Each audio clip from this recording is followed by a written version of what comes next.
స్తోత్ర గొప్ప దేవా, నీకు స్తోత్రం, స్తుతి, మహిమ, ఘనత, ప్రభావం చెల్లించుకుంటున్నాం నైనా. ఇదిగో తండ్రి, నా తోడని వాగ్దానం చేసిన దేవుడవు, నువ్వు నమ్మదగిన దేవుడవని ప్రభా ఈరోజు మేము వాక్యాన్ని ధ్యానిస్తుండగా తండ్రి, నువ్వెంత మంచి దేవుడవో మరొక్కసారి మేము జ్ఞాపకం చేసుకోవడానికి కృప చూపించయ్యా. అవునయ్యా నాయనా, ఎవరి మీద ఒట్టు పెట్టాలో తెలియక నీకు నీవుగా ఒట్టు పెట్టుకొని ప్రభా నీ పైన ఒట్టు పెట్టుకొని మాకు ఎన్నో వాగ్దానాలు చేసావయ్యా. నైనా ప్రతి వాగ్దానం మా పట్ల నెరవేర్చబడునని ఆ విశ్వాసము మాకు దయచేయమని వేడుకుంటూ యేసుక్రీస్తు నామములో నాతో వింటున్న ప్రతి బిడ్డతో మీరే మాట్లాడమని యేసుక్రీస్తు నామములో మరొక్కసారి ప్రార్థన వేడుకుంటూ పొందుకుంటున్నాం తండ్రి. Amen, amen. ప్రైజ్ లార్డ్ అండి. దేవునికి మహిమ కలుగును గాక. ఈరోజు దేవాది దేవుడు మనకిస్తున్న మాట ఏంటంటే, నా తోడని వాగ్దానము చేసిన దేవుడు నమ్మదగిన దేవుడు అండి. ఏమనండి? నా తోడు. మరి ఆయన ఎవరి మీద ఒట్టు వేసుకోవాలో తెలియక తన మీద తనే ఒట్టు వేసుకుని నేను ఇది చేస్తాను నీ పట్ల అని మరి ఎంతోమందికి వాగ్దానం చేసిన దేవుడు ఎంత నమ్మకమైన వాడో ఈరోజు మనము జ్ఞాపకం చేసుకుందామండి. ఎందుకంటే ఆయన ఎంత నమ్మకమైన దేవుడు అంటే, ఆయన మాట ఇచ్చి తప్పే దేవుడు కాదు. ఆయన మాట ఇచ్చి మరి ఆయన కాదనే దేవుడు కాదు. ఆయన అబద్ధం ఆటకు నరుడు కానే కాదు. ఆయన పశ్చాత్తాపపడ్డానికి మరి ఒక మనిషి కాదండి. కానీ ఆయన ఎవరంటే, ఆయన ఇచ్చిన మాటని తప్పకుండా నెరవేర్చడానికి సమర్థత కలిగిన దేవుడు అండి. మరి ఆయన నీకే మాట ఇచ్చి ఉన్నాడో, నీకే వాగ్దానం చేసి ఉన్నాడో. వాగ్దానం అంటే ఏంటండి? ఒట్టు పెట్టుకోవడం. ఆయన మాటకే మరి ఎంతో విలువ ఉంటుంది, ఆయన వాగ్దానాలకి విలువ ఉంటుంది. మరి ఆయన మనకు ఒక మాట చెప్పాడంటే విలువ ఉంటుందండి. అదే మన జీవితంలో కూడా మనం ఏ రీతిగా ఉంటామో, మనం కూడా ఇతరులకి మాటిస్తే తప్పుతున్నామా, మనం ఇతరులకి మాట ఇచ్చినప్పుడు మరి నిలబెట్టుకుంటున్నామా, మరి ఎవరైనా సరే మనకి ఎవరైనా మాట ఇస్తే మరి మనం నిలబెట్టుకుంటామో లేదో, కానీ ఎవరైనా మనుషులు తెలిసిన వాళ్ళే కావచ్చు, రక్త సంబంధికులే వాళ్ళే కావచ్చు, మన ఇంట్లో వాళ్ళే కావచ్చు, మన తల్లిదండ్రులు, మన పిల్లలే కావచ్చు, ఒకవేళ ఏదైనా మాట చెప్పి చేయకపోతే మనం ఎంత కోప్పడతామండి, ఎంత విసుక్కుంటాం, అసహించుకుంటాం, మాట తప్పవని అదే ముద్ర వాళ్ళ మీద వేసేస్తాం, ఇంకా నేను నమ్మను అంటాం. కానీ మన దేవాది దేవుడైతే నమ్మదగిన దేవుడిగా ఉన్నాడు. హల్లెలూయా. నమ్మదగిన దేవుడిగా మన మధ్యలో ఉన్నాడు. ఆయన ఎప్పుడు మనకు తోడుగా ఉంటానని చెప్తున్న ఈ దేవుడు నా తోడని వాగ్దానం చేస్తాడండి. మరి వాటి గురించి కొన్ని సత్యాలు మనం నేర్చుకుందాం. హెబ్రీయులకు రాసిన పత్రిక 6వ అధ్యాయం 10 నుండి 20 వచనాలు మనం ధ్యానించినప్పుడు, మరి అలాగే మరి హెబ్రీయులకు రాసిన పత్రిక 11లో కూడా అండి అబ్రహాం గురించి మనం ధ్యానించవచ్చు. ఏ రీతిగా విశ్వాస వీరులకి మరి ఏ రీతిగా వాగ్దానం చేసి ఉన్నాడు. మరి పాత నిబంధనలో మనం అన్నీ కూడా మనం చూసుకోవచ్చండి. అలా మాట ఇచ్చినాడు. ఎవరికి ఇచ్చాడు మాటలు అంటే, మరి అబ్రహాముకి ఇచ్చాడు, యాకోబుకి ఇచ్చాడు, ఇస్సాక్కి ఇచ్చాడండి.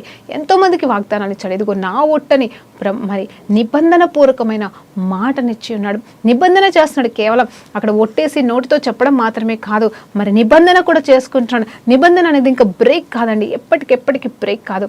నిబంధన అంటే ఇద్దరి మధ్యలో చేసుకునేది, ఇద్దరి మధ్యలో చేసుకునే ఒప్పందం అనేది అది ఎప్పుడు కూడా బ్రేక్ కాదనమాట. ఎప్పుడు బ్రేక్ అవుతుందంటే, ఆ వ్యక్తి ఈ వ్యక్తి చనిపోయినప్పుడే అది కొట్టివేయబడుతుంది. ఆ తర్వాత వారి నెక్స్ట్ వాళ్ళని కూడా తరతరాలు ఉండిపోతుంది. దేవుని చిత్తం అయితే ఒకసారి మరి నిబంధన గురించి మనం నెక్స్ట్ రాబోయే కాలంలో మరలా మాట్లాడుకుందామని దేవునికి మహిమ కలుగును గాక. మరి ఈరోజు దేవాది దేవుడు మనతో చెప్తున్న మాట ఏంటంటే, మరి ఆయన నమ్మదగిన దేవుడిగా ఉన్నాడు. హల్లెలూయా. ఆయన వాగ్దానం చేస్తున్నాడు, నా తోడని వాగ్దానం చేస్తున్నాడు. ఇదిగో చూడండి, మరి హెబ్రీయులకు రాసిన పత్రిక 6వ అధ్యాయం, దేవుడు అబ్రహామునకు వాగ్దానము చేసినప్పుడు మరి తనకంటే ఏ గొప్ప వాని తోడు అని ప్రమాణము చేయలేకపోయెను గనుక తన తోడనే అతనికి ప్రమాణము చేస్తాను. చూడండి, తన తోడే అని ప్రమాణం చేశాడంట. అని ఏమని ప్రమాణం చేశాడు చూడండి, నిశ్చయంగా నేను నిన్ను ఆశీర్వదించదను, నిశ్చయంగా నేను నిన్ను విస్తరించదని చెప్తున్నాడు. అంత మాత్రమే కాదు, ఆ మాట నమ్మి అతడు ఓర్పుతో, ఎవరండి, ఒట్టు పెట్టేసుకున్న తర్వాత ఇక మనం మాట నమ్మాల్సిందే కదండి. చాలామంది అయ్యో చేయలేకపోతున్నాను, కానీ ఈసారి తప్పకుండా చేస్తాను, నా మీద ఒట్టు, వాళ్ళ మీద ఒట్టు, అది మనకి ఇష్టమైన వాళ్ళ మీద ఒట్టు పెట్టేసుకుంటూ ఉంటాం. అప్పుడు వాళ్ళు ఖచ్చితంగా నమ్మిపోతారు. అంటే ఒకవేళ మాట అప్పటికి చాలాసార్లు నిలబెట్టుకోపోతే వాళ్ళు నమ్మరండి, ఇంకా వద్దు అంటారు. కానీ నెక్స్ట్ ఇక్కడ మాత్రం దేవాది దేవుడే స్వయంగా దిగి వచ్చి దర్శించి, అసలు ఆ దేవుడు ఎవరో తెలియదు అబ్రహాముకి, ఆ దేవుడే దిగొచ్చి వాగ్దానం చేస్తున్నాడండి. ఎలాంటి వాగ్దానం చేస్తున్నాడు తెలుసా? నిశ్చయంగా నేను ఆశీర్వదిస్తాను, నిశ్చయంగా నేను విస్తరింప చేస్తాను. ఎవరినండి? ఒక అనాథ బిడ్డన కానే కాదు, కానీ తనకంటూ ఒక కుటుంబం ఉంది, తనకంటూ ఒక మరి తనకంటూ సమస్తం ఉన్న వ్యక్తిని, మరి అబ్రహాం అనే వ్యక్తిని పిలిచి సపరేట్ చేసి, ఇదిగో నిన్ను పిలిచానని నువ్వు బాధపడకు, నువ్వు ఒంటరి వాడివి అని అనుకోకూడదు, కానీ ఇదిగో నేను పట్ల వాగ్దానం చేస్తున్నాను ఏంటంటే, నిన్ను ఆశీర్వదిస్తాను, నిన్ను నిశ్చయంగా విస్తరింపజేస్తాను, నిన్ను మరి గొప్ప చేస్తానని చెప్పేసి మనకు తెలుసు కదండి. ఆదికాండము 12వ అధ్యాయంలో వాగ్దాన పూర్వకంగా పిలిచి ఉన్నాడు. ఇక్కడ హెబ్రీయులకు రాసిన పత్రికలో మరొకసారి ఈ గ్రంథకర్త రాస్తున్నాడు. మరి ఇక్కడ ఏంటంటే అప్పుడు ఎవరు అబ్రహాం అంట ఆ మాటకి లోబడి నమ్మి విశ్వసించి ఓర్పుతో ఎంత ఆలస్యమైన ఆ వాగ్దానాన్ని మరి స్వతంత్రించుకున్నాడు. అంత మాత్రమే కాదు, మనుషుల కంటే గొప్పవాడితో తన ప్రమాణము చేతురు. అంటే మనుషులంట మరి మనకంటే గొప్ప వాళ్ళ మీద పెద్దవాళ్ళ మీద ప్రమాణం చేస్తారు, కానీ ఇక్కడ ఇతను మాత్రం మరి ఎవరి మీద ప్రమాణం చేశాడంటే దేవాది దేవుడు తన మీదనే ప్రమాణం చేసుకున్నాడు. తర్వాత వారు ప్రతి విషయంలోనూ వివాదముకి అదే పరిష్కారం అంట. మరి ఇప్పుడు ఇక్కడ ఏంటంటే దేవుడు నా విషయంలో ఒట్టేసి చెప్తే ఇప్పుడు నేను ఎవరి దగ్గరికి వెళ్ళి మరి పంచాయతీ పెట్టాలి అంటే ఎవరి దగ్గర వెళ్ళి పరిష్కారం అడగాలి? దేవుణ్ణి అడగొచ్చు. చూడండి ఎంత ధైర్యం, నిబ్బరాన్ని ఇస్తాడు అక్కడ. ప్రభా నువ్వు చెప్పావు కదా, ఇదిగో నువ్వు అన్నావు కదా, ఇదిగో మనం వాగ్దానాలు తీసుకుంటాం కదండి, వాగ్దానాలు తీసుకుంటామో లేకపోతే ఏదైనా అంశం విషయంలో మనం ప్రార్థన చేసి కనిపెట్టినప్పుడు దేవుడు మనకి దర్శనమో కాళ్ళనో లేకపోతే మాటనో ప్రవచనమో ఏదైనా ప్రభా అది నేను పొందుకున్నాను, yes lord I receive it అని చెప్పేసి మనం పొందుకుంటూ నమ్ముతూ దాన్ని పట్టుకొని దాన్ని ఎత్తిపట్టి ప్రార్థన చేస్తూ ప్రభా నువ్వు చెప్పావు ప్రభా ఇదిగో నువ్వు జ్ఞాపకం చేయమన్నావు, నేను జ్ఞాపకం చేస్తున్నాను అనుకుంటూ ఇవన్నీ మనం చేస్తూ ఉంటాము. మరి చేస్తూ ఉన్నప్పుడు ఆయన దయగల దేవుడు, గొప్ప దేవుడు. అవునండి, ఆలస్యం చేస్తాడేమో, అది ఆయన కావాలని చేసిన ఆలస్యం కాకపోవచ్చు. కొన్ని పరిస్థితిని బట్టి, అవసరాన్ని బట్టి, ఆయన సమయం ఇంకా రాకపోవడం బట్టి మరి ఆయన సమయం మనకి ఆలస్యం అంటే పొందుకునే విషయంలో ఆలస్యం అవుతుండొచ్చు, కానీ ఆయన అయితే మాట తప్పడండి. ఖచ్చితంగా అది నెరవేర్చబడుతుంది. ఖచ్చితంగా ఆయన చెప్పాడంటే చేస్తాడు, ఆయన చూపించాడంటే నెరవేరుస్తాడు. హల్లెలూయా, దేవునికి మహిమ కలుగును గాక. ఆ రీతిగా మరి దేవాది దేవుడు తన సంకల్పం నిశ్చయమైనదని ఖచ్చితంగా మన పట్ల నెరవేరుస్తానని చెప్తా ఉన్నాడు. ఇక్కడ అబ్రహాముకి కూడా చేసి ఉన్నాడు. హల్లెలూయా. మరి అంత మాత్రమే కాదు, మరి తనకంటే ఎవరు ఎక్కువ వాని చేత ఆశీర్వదించబడతారని మరి అక్కడ మెల్కీషెదెకు ద్వారా కూడా మరి ప్రత్యేకంగా దీవించండి. అదొక సూచన లాగా అయిపోయింది. అంటే వాగ్దానం ఇచ్చాడు, పిలిచాడు, మరి వెళ్తూ ఉంటే కొన్ని కష్టాలు, కొన్ని ఇరుకులు, కొన్ని మరి పరిస్థితుల గుండా వెళ్తున్నారు, ఒంటరి పోరాటంలో వెళ్తున్నాడు. మరి భార్య ఉండొచ్చు, కొంతమంది తనతో ఉండొచ్చు, కానీ కరువులోకి వెళ్తున్నాడు. కరువులోకి వెళ్ళంగానే అక్కడ దేవాది దేవుడు ఏం చేశాడు తెలుసా? నేను నిశ్చయంగా దీవిస్తానన్నా, ఆశీర్వదిస్తాను.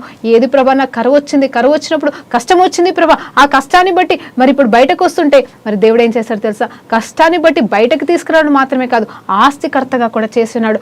ఆస్తినిచ్చాడు, అంతస్తునిచ్చాడు. తర్వాత యుద్ధ పోరాటాలు శత్రువులు వచ్చి ఎదుర్కొంటున్న పరిస్థితుల్లో శత్రువులతో యుద్ధం చేయాల్సిన పరిస్థితి వచ్చినప్పుడు కూడా మరి లోతు విషయంలో అండి మరి యుద్ధం చేయాల్సి వచ్చినప్పుడు కూడా అక్కడ కూడా విజయాన్ని ఇస్తున్నాడు. ఇదిగో నేను నీకు తోడుగున్నాను, ఇదిగో నేను నిశ్చయంగా ఆశీర్వదిస్తానని వాగ్దానం చేసిన దేవుడు అబ్రహాముని ఏ రోజు కూడా విడిచిపెట్టలేదు. కానీ ఒక వాగ్దానం విషయంలో విస్తరిస్తాను అనే ఆశీర్వాదం విషయంలో, ఆ మాట విషయంలో ఆశీర్వాదం అయితే పొందుకున్నాడండి. ఎవరండి? అబ్రహాం. ఆశీర్వాదం అయితే మొదటి ఆయన వాగ్దానం చేసిన మరుక్షణం నుండే అంటే మరికొన్ని రోజుల నుండే ఆశీర్వాదాలు అయితే సంపూర్ణంగా సమృద్ధిగా అబ్రహాం గారు పొందుకుంటున్నారు. కానీ మరి అక్కడ విస్తరణ విషయంలో, విస్తరణ అంటే తనకు రావాల్సిన సంతానం విషయంలో మరి ఆస్తి విస్తరణ జరుగుతుంది, అన్ని విషయాల్లో విస్తరణ జరుగుతుండొచ్చు, కానీ ఒక్కటి దొరకలేదండి, ఒక్కటి కావట్లేదు.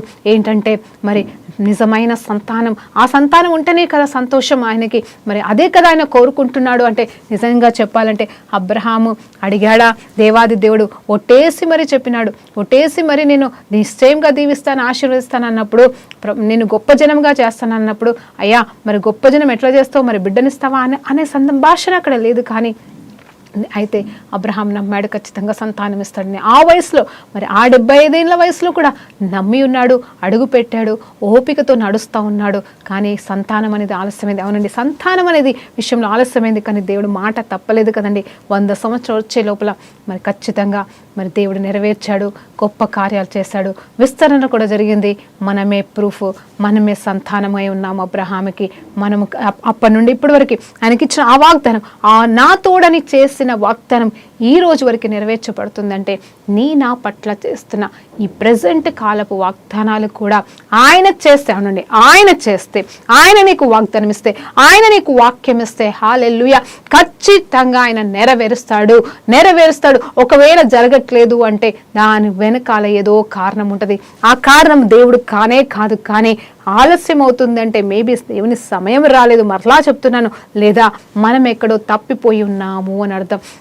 మనం తప్పిపోవడం వలనే, మనం తప్పిపోతేనే మనం ఆ వాగ్దానాలు మరి స్వతంత్రించుకోలేకపోతాము. కానీ తప్పు చేసినను వెంటనే ప్రభువా క్షమించు అని చెప్పేసి ఆయన పాదాలు పట్టుకొని, అయ్యా నువ్వు ఇచ్చిన వాగ్దానాలు కోల్పోయానేమో, నువ్వు ఇచ్చిన దర్శనాన్ని కోల్పోయానేమో, నువ్వు ఇచ్చిన మాటలు మరి ఎందుకు నా పట్ల జరగట్లేదని నేను నిన్ను ప్రశ్నిస్తున్నానేమో, కానీ ఒకవేళ నా వల్ల ఏమైనా పొరపాటు జరిగిందేమో, ఇతరుల వల్ల ఏమైనా పొరపాటు జరగడం వల్ల నేను అది దీవెన, ఆ వాగ్దానం నేను సంపూర్ణంగా అనుభవించలేకపోతున్నానేమో, ఆ కళ దర్శనం ఇంకా నా పట్ల నెరవేర్చబడట్లేదేమో అని సాగిలపడి నువ్వు దేవుని సన్నిధిలో క్షమాపణ కోరుకొని పశ్చాత్తాపపడిన ఎలా నీకు ద్వారాలు తెరవబడతాయి. అవునండి, మూయబడిన ద్వారాలు మన సొంత తెలివితేటలతో, పనికిరాని తెలివితేటలతో అండి మూయబడిన తలుపులు ఖచ్చితంగా దేవుని దగ్గర సాగిలపడినప్పుడు తెరవబడతాయి, ఆ వాగ్దానము నెరవేర్చబడుతుంది. హల్లెలూయా, దేవునికి మహిమ కలుగును గాక. దేవుడు ఎప్పుడు కూడా వెక్కిరించబడండి. ఆయనని మనము దూషించాల్సిన అవసరం లేదు. ఆయన మాట తప్పడు. చాలా మంది ఇంకెప్పుడు చేస్తాడు, ఎన్నడు చేస్తాడు, అసలు దేవుడు అనేవాడు ఉన్నాడా అని చెప్పేసి అంటారు. ఉన్నాడండి, ఆయన ఉన్నవాడు అనువాడని ఆయన సాక్ష్యం చెప్పుకుంటున్నాడు. హల్లెలూయా, ఆయన ఉన్నాడు అని నువ్వు నమ్మనంత మాత్రాన, నీ పట్ల కార్యాలు జరగనంత మాత్రాన ఆయన లేడు అని అనుకుంటే అది నువ్వే మోసపోతున్నావు. సాతాను నీకు చెప్తున్న అబద్ధమే, కానీ ఆయన ఉన్నవాడు అనవాడు అనడానికి సజీవమైన సాక్ష్యం ఇంకెవరో అని నేను చెప్పను, నేనే సజీవ సాక్ష్యం అండి. హల్లెలూయా, దేవునికి మహిమ కలుగును గాక. ఆయన నా పట్ల ఉన్నాడు, నాతో మాట్లాడుతున్నాడు, నాలో ఉంటాడు అనే నమ్మకంతోనే ఈ రోజు మీతో కూడా నేను మాట్లాడతాడని నమ్ముతూ నేను ఈరోజు నిలబడడం అనేది జరిగింది. హల్లెలూయా, దేవునికి మహిమ కలుగును గాక. దేవాది దేవుడు ఇక్కడ చక్కటి మాటలు మరి ఆ రీతిగా మనం ఆ వచనాలు, ఆ అధ్యాయాలన్నీ కూడా ధ్యానించుకుంటూ వెళ్తేప్పుడు ఆయన వాగ్దానాన్ని దృఢపరిచి స్థిరపరిచాడు. నిరీక్షణ లేనప్పుడు నిరీక్షణ కలుగజేసింది ఆయన వాగ్దానము. ఆయన వాగ్దానాలు మన జీవితంలో ఎలా నెరవేర్చబడతాయి అనేది చూస్తే ఒక్కటండి మరొక్కసారి చెప్తున్నాను, మనము పవిత్రంగా జీవించకపోయినను మనం మాత్రం ఆయన మీద ఆధారపడాల్సిన వారంగా ఉన్నాము. మన వల్ల కాదండి పవిత్రంగా జీవించడం. ఏ పాపం వలనో మనము కోల్పోయిన మాట నిజమే, కోల్పోవడం కూడా నిజమే, కానీ క్షమాపణ అడిగినప్పుడు మాత్రం మనం తప్పకుండా పొందుకుంటాం. చూడండి, నిరంతరము మెల్కీషెదెకు క్రమం చొప్పున మరి ఆయన ప్రధాన యాజకుడైన యేసు అందరిలోనూ మనకంటే ముందుగా మన పక్షమున ప్రవేశించినాడు.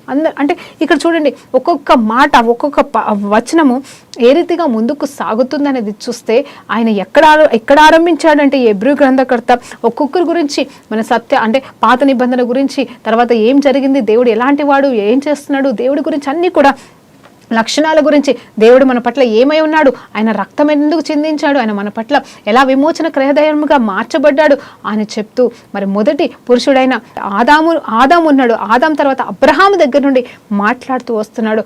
ఎక్కడ కూడా మరి దేవాది దేవుడి వల్ల పొరపాటు జరగలేదు. పొరపాటు జరిగిందంటే మనుషుల వల్ల అయినా కానీ దేవుడు దయతో, దాక్షిణ్యతతో ఆయన వాగ్దానాన్ని జ్ఞాపకం చేసుకొని, ఆయన ఇచ్చిన మాటల్ని జ్ఞాపకం చేసుకొని మరి ఆయన మరలా కరుణ చూపించే దేవుడు, ఆయన మరలా కటాక్షం చూపించే దేవుడు. ఒకసారి సొలొమోనుకి ఎలాంటి వాగ్దానం ఇచ్చాడు జ్ఞాపకం చేసుకుందామండి. ఇదిగో దావీదుకి ఇచ్చిన వాగ్దానాన్ని బట్టి, దావీదు యొక్క మంచితనాన్ని బట్టి, దావీదు హృదయానుసారుడు కాబట్టి దావీదుని బట్టి ఆ సింహాసనాన్ని స్థిరపరుస్తాను ఎప్పటికెప్పటికీ అని చెప్పి మరి సొలొమోను గారు తప్పు చేసిన, పాపం చేసినాను కూడా మరి ఆయన ఆ వాగ్దానాన్ని మరి దేవుడు నిలబెట్టుకున్నాడండి. చూడండి, దావీదుకు ఆల్రెడీ చెప్పాడు, ఎవరైనా సరే తప్పు చేస్తే, పొరపాటు చేస్తే నేను ఆ సింహాసనం తొలగిస్తానని చెప్పాడండి. ఆ మాట కూడా చెప్పాడు. కానీ సొలొమోను తప్పు చేసినప్పుడు అయినను దేవుడు మళ్ళా కరుణించుకుంటూ, తగ్గించుకుంటూ నా దావీదుకు, నా కుమారుడైన నా దావీదుకు, నా హృదయానుసారుడికి ఇచ్చిన వాగ్దానం చొప్పున నువ్వు తప్పు చేసినా సరే నేను మాత్రం స్థిరపరుస్తానన్నాను. ఈ మాటను నేను దాటి వెళ్ళను, ఎందుకంటే నా ఒట్టని నేను ఒట్టేసుకొని చెప్పాను కాబట్టి మీరు తప్పిపోయినా నేను తప్పను, మిమ్మల్ని నా వైపు తిప్పుకునేంత వరకు ఎదురు చూస్తాను, ఆలస్యమైనను చేస్తాను, కానీ నేను మాట తప్పనని చెప్పేసి అక్కడ సొలొమోను గారు పడిపోయినను. అవునండి, ఫస్ట్ అయితే సొలొమోను గారు నీతిమంతుడే, గొప్పవాడే, తనకి వచ్చిన ఆ ధన్యతను బట్టి సంతోషించి దేవుని సన్నిధిలో 1000 అర్పణలు చెల్లించినప్పుడు మరి దేవాది దేవుడే కల్లో కనిపించాడండి.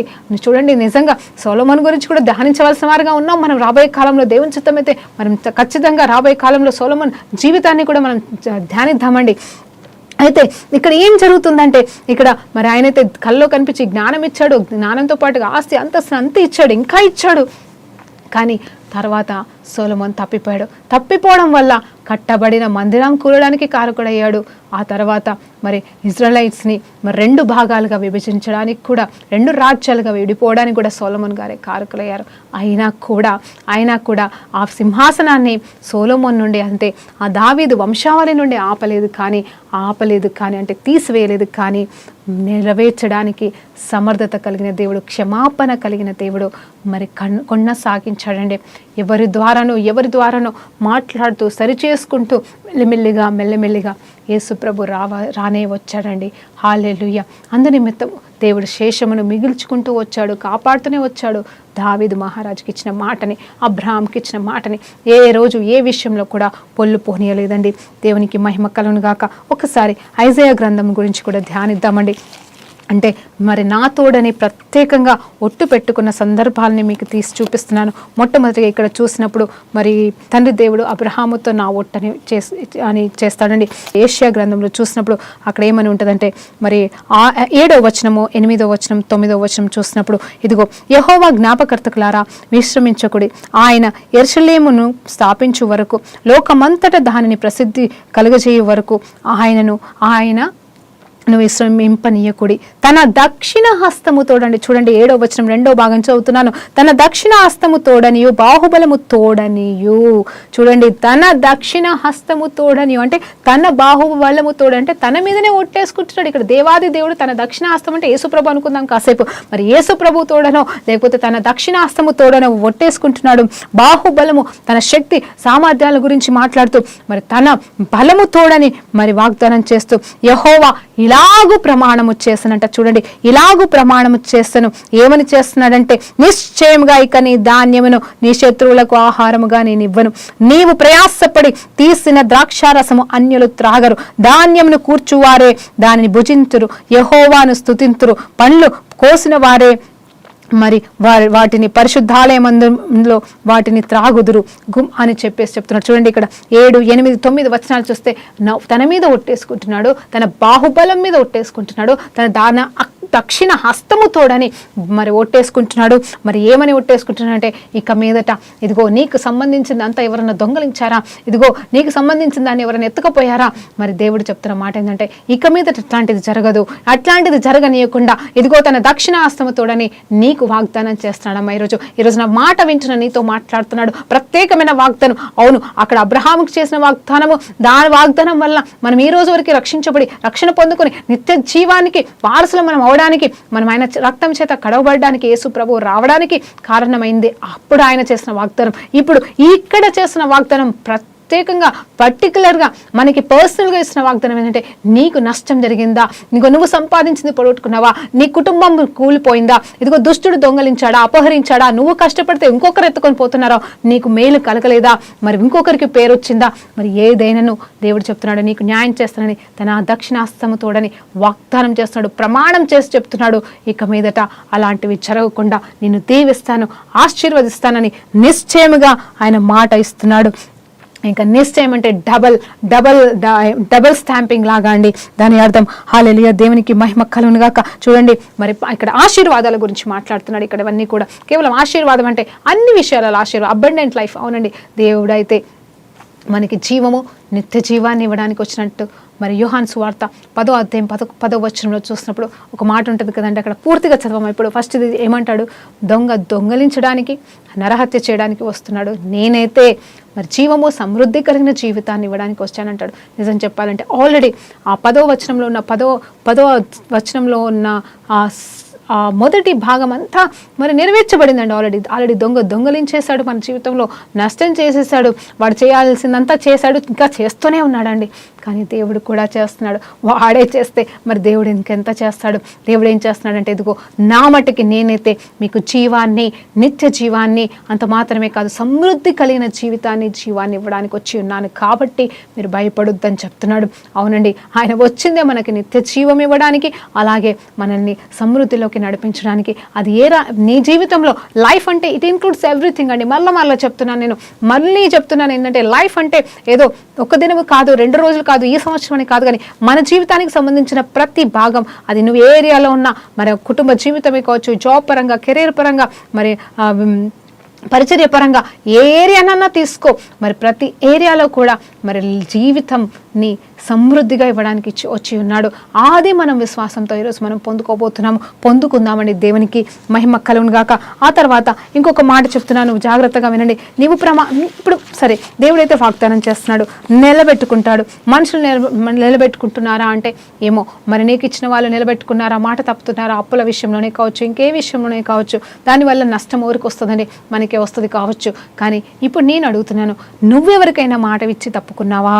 నువ్వెవరికైనా మాట ఇచ్చి దాని నుండి తప్పుకున్నావా? అది కూడా మనం ఆలోచన చేయాలండి. తప్పకుండా మనుషులు ఎట్లాంటి ఒట్లు పెట్టుకుంటున్నారు, అబద్ధపు ఒట్లు పెట్టుకుంటున్నారు, అబద్ధపు మాటలు మాట్లాడుతున్నారు. అవునండి, మరి దోషారోపణ అనేది నిజంగా చెప్పాలంటే మనుషుల మీద అత్యధికంగా చేయవలసింది. ఎందుకంటే నమ్మకం లేని వారుగా ఉన్నారు. ఇక్కడ దేవుడైతే నమ్మకమైన వాడు. ఆయన ఎంత నమ్మకత్వాన్ని చూపిస్తున్నాడో మనకి తెలుస్తూనే ఉంది. ఈ రోజు వరకు మనం అనుభవిస్తూనే ఉన్నాము. అయినా మనం నమ్మకంగా ఉండకుండా దేవుని దూషిస్తూ, దేవుడు చేయలేదని దేవుని అంటూ, మనుషులు చేయలేదని మనుషులను అంటూ మనమే నిజమైన వ్యర్థమైన జీవితాన్ని జీవిస్తున్నాం. ఒకసారి జ్ఞాపకం చేద్దామా? నిజంగా చెప్పాలంటే మనుషుడు, ఒక వ్యక్తి మాటిస్తే ఎలా ఉంటాడంటే తెలుసా అండి, మరి కీర్తనకారుడు 15వ అధ్యాయంలో రాయబడి ఉంటుంది, ఆయన సన్నిధిలో నిలబడే వారు ఎలాంటి వారు ఉంటారు, ఆయన గుడారంలో నివసించే వారి లక్షణాల గురించి మరి 15వ కీర్తనలో చక్కగా మాట్లాడుతూ ఉన్నాడు. ఒక్కొక్క మాట ఎలా ఉంటారు, వాళ్ళు పరిశుద్ధ పర్వతంని ఎలా ఉంటారు అనేది, అంటే యథార్థ ప్రవర్తన కలిగి ఉంటారంట, హృదయంలో మంచి ఆలోచన కలిగి ఉంటారు, అట్టి వారు నాలుకలు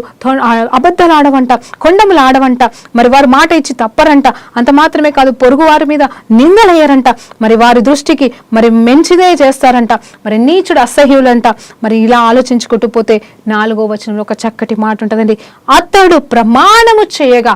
మరి మనం ప్రమాణాల గురించి, ఒట్ల గురించి మాట్లాడుకుంటున్నాం కాబట్టి ఈ వచనాన్ని క్లుప్తంగా చెప్తున్నానండి మరొక్కసారి. ఈ 15వ కీర్తన 4వ వచనంలో ఏం మాట్లాడుతున్నాడంటే దావీదు, అతడు ప్రమాణము చేయగా నష్టము కలిగినను దానిని తప్పడు. చూడండి, ప్రమాణము చేసినప్పుడు అంట నష్టము కలిగిన తప్పడంట.